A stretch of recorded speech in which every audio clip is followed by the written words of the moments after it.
You mentioned early on that you did have one kind of blow up with them. We had two. We had one about one was about the name of the show, and then we had one was about whether Tony should kill the guy in the fifth episode of the first season, the rat up in Maine or wherever he was. And Chris Albrecht didn't want he said you have 4 episodes there. You've created one of the most compelling protagonists in American television, and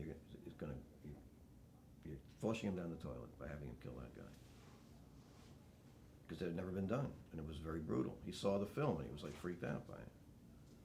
I said, well, didn't you read the script? He said, well, it didn't seem like that in the script. I said, well, it said exactly what was going to happen.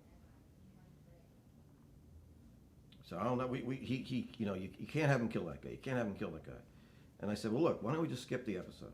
We don't have to put it on the air. It doesn't have to do with the one before or the one after. And he flipped out. What are you, a wise guy? And I wasn't trying. I just said, don't show it. And then a little bit of massaging, and he asked us. We put in a scene which made it okay for him that the guy was selling drugs. I don't know. It didn't matter to me whether the guy was selling drugs or not. I could believe he was selling drugs. I could believe he wasn't selling drugs. But if you need to see him selling drugs, fine. And that somehow made it okay to kill him. But the fact that he had betrayed everyone that he loved, that wasn't enough. So basically, though, the Tony Soprano character, that was for HBO. That was the turning point. Was that when Tony would actually kill someone? Yeah.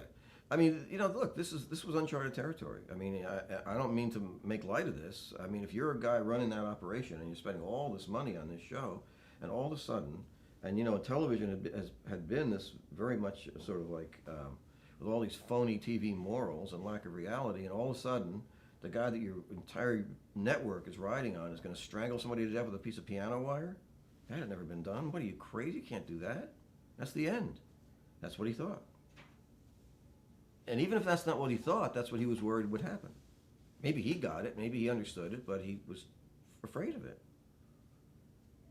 And what happened when it actually aired? Did you get any kind of... Oh, people thought it was great. I mean, I said to him in that conversation, I said, Chris, let me tell you something. Given this, and the show was all shot, it was all there. The whole story was there about the guy had ratted out some people in Jersey, and Tony saw him, and Tony felt it was his duty that this guy had ratted out people Tony knew, and it was Tony's job as a soldier to take him out. I said, you're completely wrong about this. I said, this guy is a mob boss in New Jersey. If he doesn't kill this guy, he's worthless. He's worthless as a mob boss. He's worthless as a TV gangster. He's worthless as a movie gangster. I've lost interest in him. And I knew I was right about that.